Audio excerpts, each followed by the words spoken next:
Good morning. Today is the 22nd day of Tammuz, the 11th of July, and we are continuing quickly with our essay from Reb Hillel. V'azeh shiva kadosh baruch hu. 6 lines down on page Hey. Moshe עד כסברו שהוא מידת הדין להתינון אל הרחמים. הרו דכתיב וידבר אלוקים משה שצמוציה נחשב לדיבור קשר מידת הדין. ויאמר אליו אני הוויה שהוא מידת הרחמים. Okay. Uvemet, so that's what we ended with yesterday. That's why he says, Ani Avaya at the end, I am Avaya, to tell him that really this is all compassion, it's all mercy. How can that even be?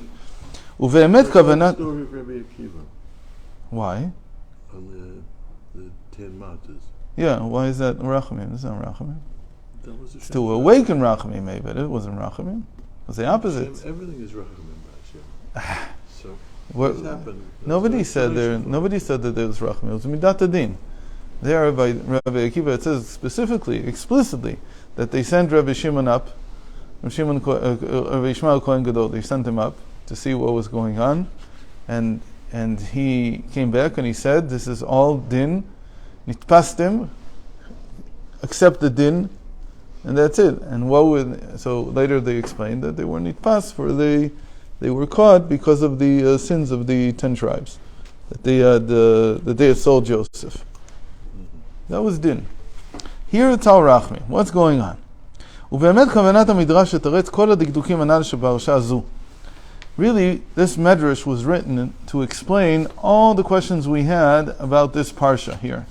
The parsha we read in Exodus 5 and 6.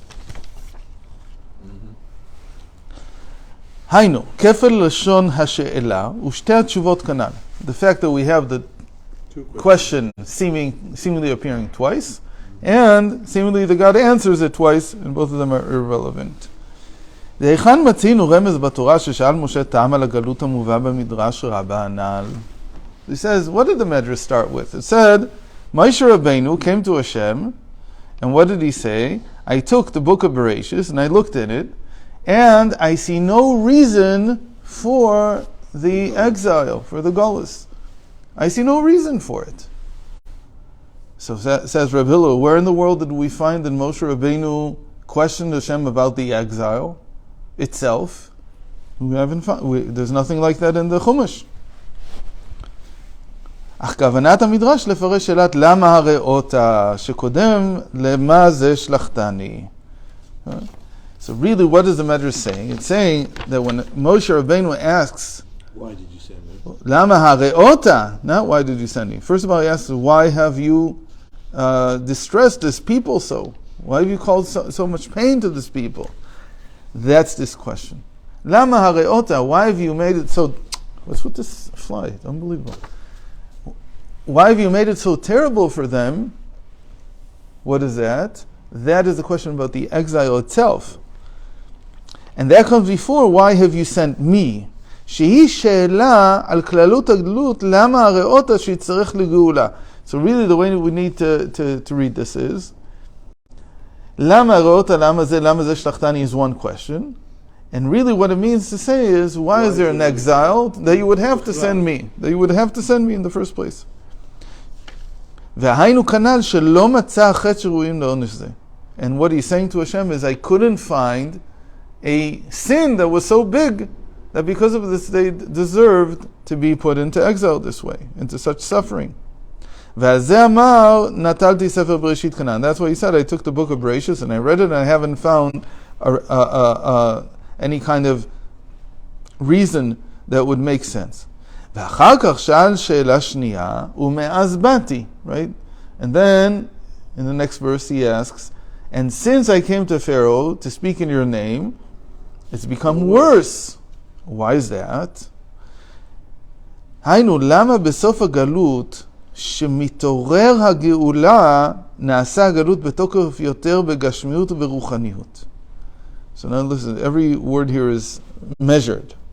He says, at the end of the exile, because you sent me to take them out, so I know that this is the end of the exile. So the end of the exile is here. And the Geula, the redemption, is awakening. And yet the exile becomes worse, more difficult, both physically and spiritually. Listen carefully. What do we see spiritually? So how we analyze these verses. כמבואר בכתוב, תבן אין ניתן. The physical is that they stopped giving them the straw to make the bricks. וברוחניות גם כן. And spiritually it also became worse. How do you know? Where did you take this from? So he says, לא היה בכל אריכות זמן הגלות הסתר אלוקות כזה. He says there is, throughout the entire Egyptian enslavement, there was no state in which there was such a concealment of godliness. בהתגברות חוצפה יתרה, and there was extreme chutzpah against godliness. על משה שגילה שם הוויה לקרוא אותו בשם שקר. That somebody would say that a prophet coming in the name of Havaya is all a big lie. That God is a lie. I can't. Think about this. This is amazing. What did Pharaoh say to him? He said, "Ve'al yish'u b'divrei hevel."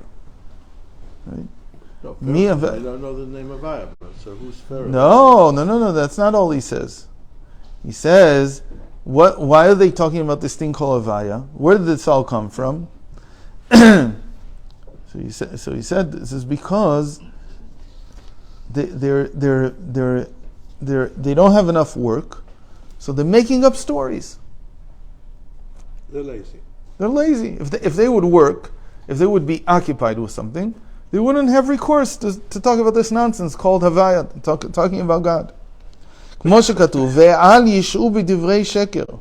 They should not be involved in lies.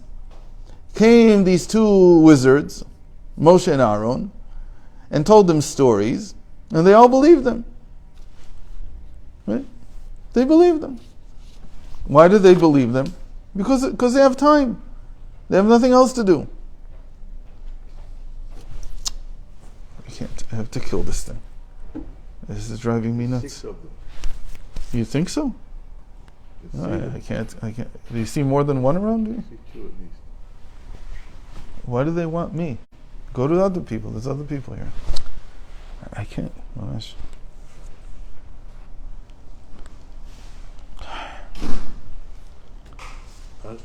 יעקב, אפשר להפעיל את המזגן? יש פה זבובים, זה משגע.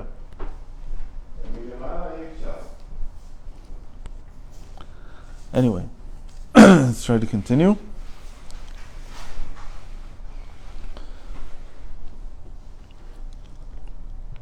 נמצא שרצה להכחיש מציאות אלוקות לגמרי.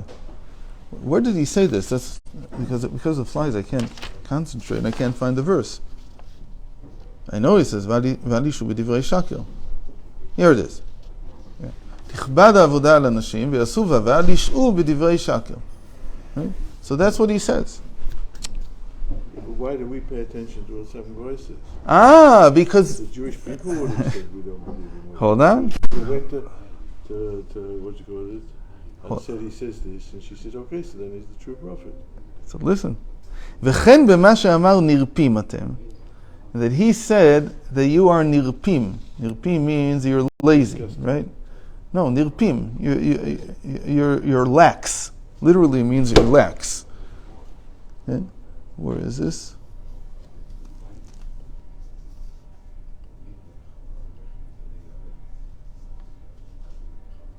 Ki nirpim him. So how did it translate it here? They are shirkers, he says here. They're lax. And the reason that they're lax is because they're what? Listen to how he says. You're batlanim. You know what a batlan is?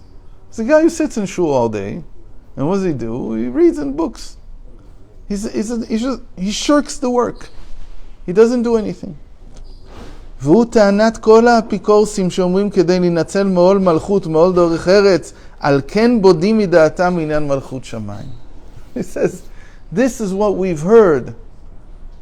Now, in Europe, he's talking about the 1800s, what do we hear?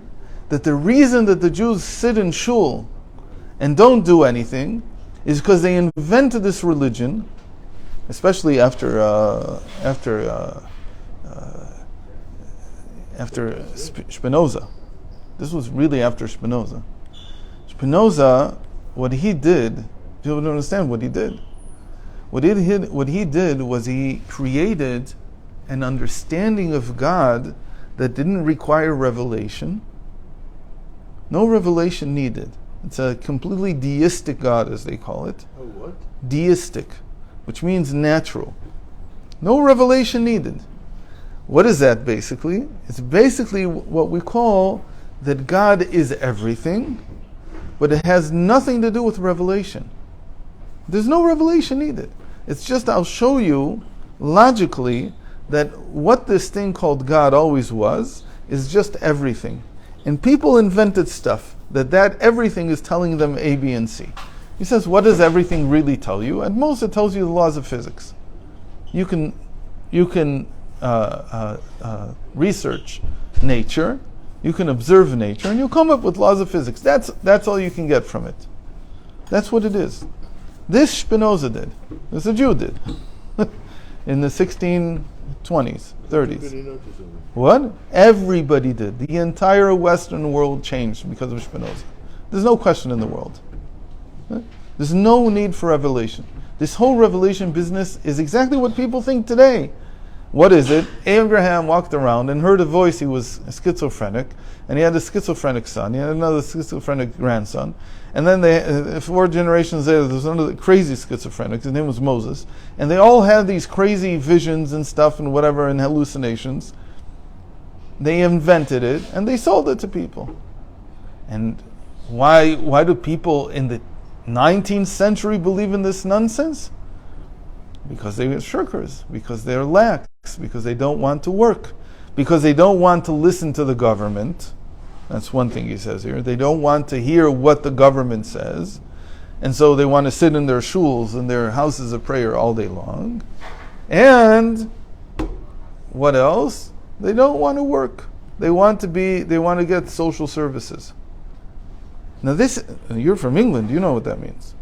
They want to live off the live off the state treasury. So now I'm not saying that there aren't people like that. There are.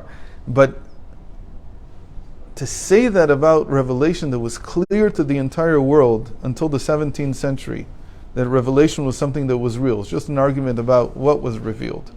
Okay? Everybody agreed that there were prophets. The Christians said the prophecy, or whatever you want to call it, the revelation ended with Paul, and the Muslims said no, it ended with Muhammad, and the Jews said there has not been any reliable prophecy since the first temple was destroyed. That was the entire argument. It was a big argument. It wasn't very small, but the point was everybody agreed on revelation. And so suddenly from the 17th century and on, there's no more revelation. There's a deistic religion, and everybody ascribes to it. Who doesn't ascribe to it? It's very interesting. Who in the world doesn't ascribe to it today?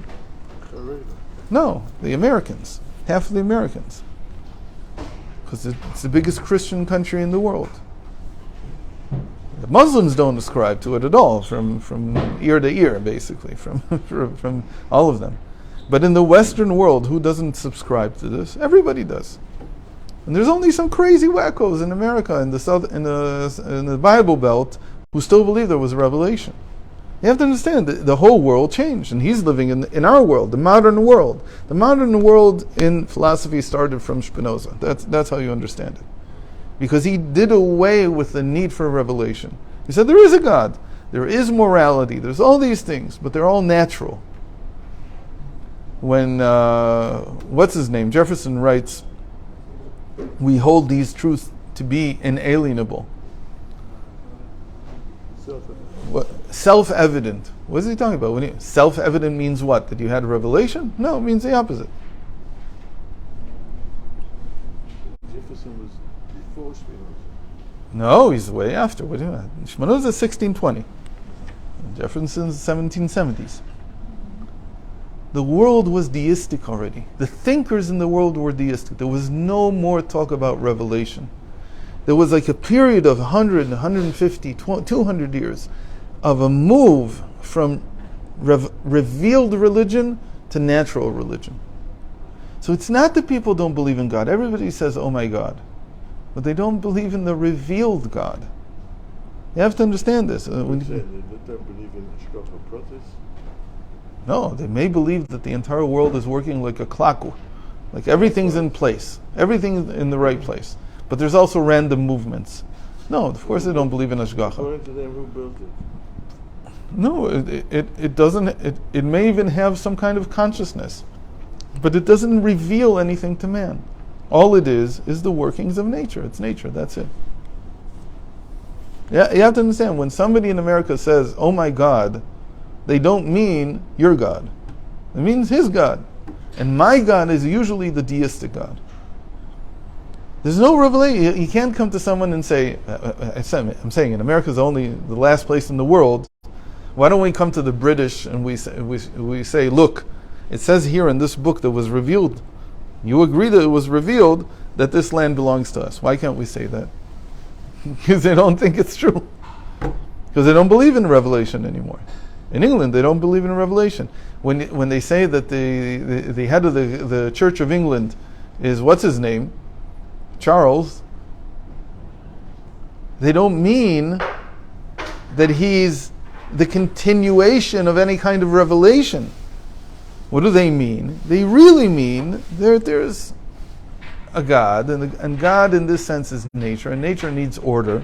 So at the top of every group there has to be a hierarchy. But since we're not so much for hierarchy anymore, so it's more of a something to whatever. They don't have a good explanation, but you know what? They have good philosophers. They'll come up with a good explanation why this is still what they call divinely decided. Because this is how the order of the world is. So you have to understand that. So he's saying the same thing happened in Egypt. This is the argument that Paro is making. What is he saying? You don't want to work. You want to shirk your responsibilities. You want to live off the state treasury, and so you made up this story that we're going to go and take a holiday for 3 days. Whoever heard of taking a holiday in Egypt? There's never been such a thing. And we will continue tomorrow. TBC. TBC. You know what that means? To be continued. Thank you.